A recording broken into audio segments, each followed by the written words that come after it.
Okay.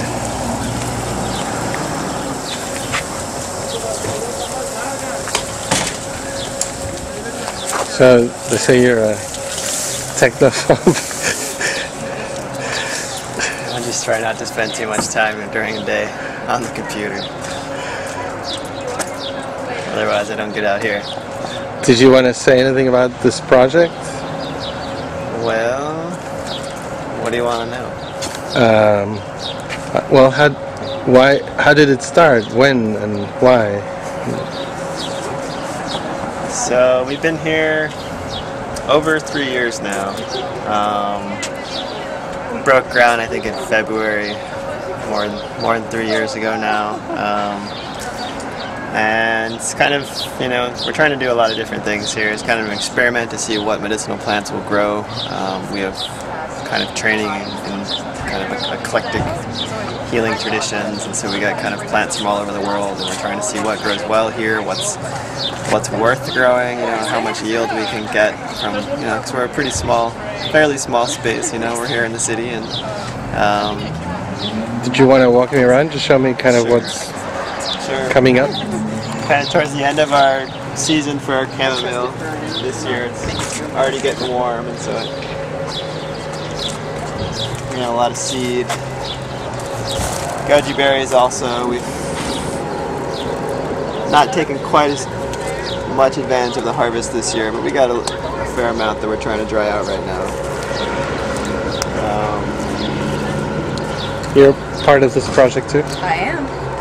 I've been here the whole way. Rich is going to show you the passion flower right now, which is one of my favorite herbs. Yeah. So everybody loves passion flower. It's just such a spectacular visually. And it's a very powerful plant. We work a lot with it. It seems like so many people that we kind of have interactions with, in this area are dealing with stress and insomnia and trauma as well. Trauma. Not just day-to-day stress, but like deep-seated trauma and having to deal with really insecure living situations and like a lifetime of really heavy stress. So you use these plants in your acupuncture practice? I do. My training is in Chinese medicine, and so I have my pharmacy of Chinese herbs, and I'm kind of like slowly incorporating these other herbs that aren't, part of that training. Val has a lot more kind of experience and knowledge about plants like this. So you make oils out of them as well? it depends. Some things get turned into oils. We do a lot of tinctures, like the passion flower is a really good tincture. It's fast acting that way, so it's really useful. If people are having panic attacks or being triggered, a lot of people find it really helpful immediately. We've got, herbs like, we've grown a lot of calendula this year, and the calendula makes an excellent infused oil, which is really useful for all kinds of skin problems. It all depends on the herbs, what they want and what people really, need. Does it make a difference to be able to control the quality in-house like this, and when you harvest it and how you grow it, and rather than having to farm it out or shop it somewhere or order it? I would say it does. Our tinctures, before having access to be able to grow the herbs, I'd buy tinctures, and ours compare well or even better than a lot of mass market tinctures, at least in my opinion. But the biggest factor is accessibility. They're very expensive to buy, especially if you're using them on a regular basis, and a lot of people in this neighborhood can't afford them.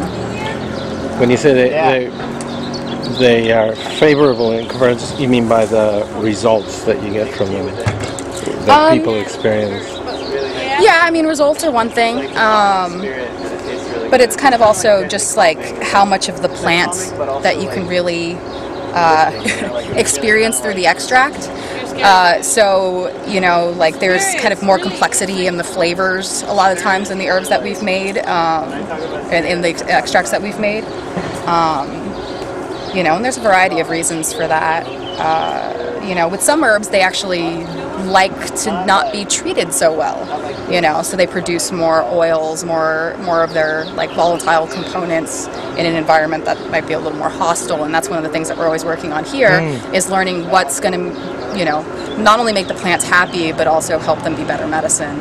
And because we don't work on a large scale, you know, we get to learn these plants, you know, work with them a lot more closely than we would if we were like working on a large scale farm, which, you know, is often what you have, or you have wildcrafted plants and you can't guarantee necessarily that they're coming from a source that isn't necessarily, you know, damaging to the wild populations.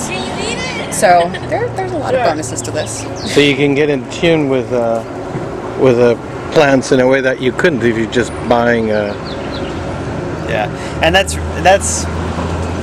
you know, for me personally, one of the reasons why this project is so important to me is because, you know, my training in herbalism is this kind of imported medicine from China, and my interaction and during my training is with plants that are all, you know, desiccated in jars and coming in bags and stuff. And so I think it's really important to have some kind of personal connection with the plants. You know, you get a much better sense of what kind of medicine they are if you get to kind of spend some time with them, growing them and seeing what they do, what they like, you know, what they grow, you know, not just this kind of dried root that I get in a jar. I learn a lot more about them, and I just think it's a healthier kind of way of interacting with the medicine.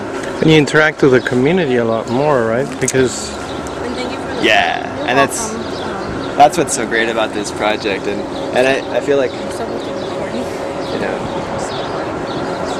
we have students, we have people coming through, you know, like on Saturdays we often don't get a lot of work done because we're really like socializing and kind of consulting with people, and it's really nice. And on Saturdays you're across the City Heights. Yeah, exactly, because it's right across the street from the City Heights Farmers Market, and so it's just a really nice kind of interaction that takes place. So there's a communing with the community that you could never begin to get in any other fashion. Yeah, I think it's pretty cool. It's kind of a unique thing. So.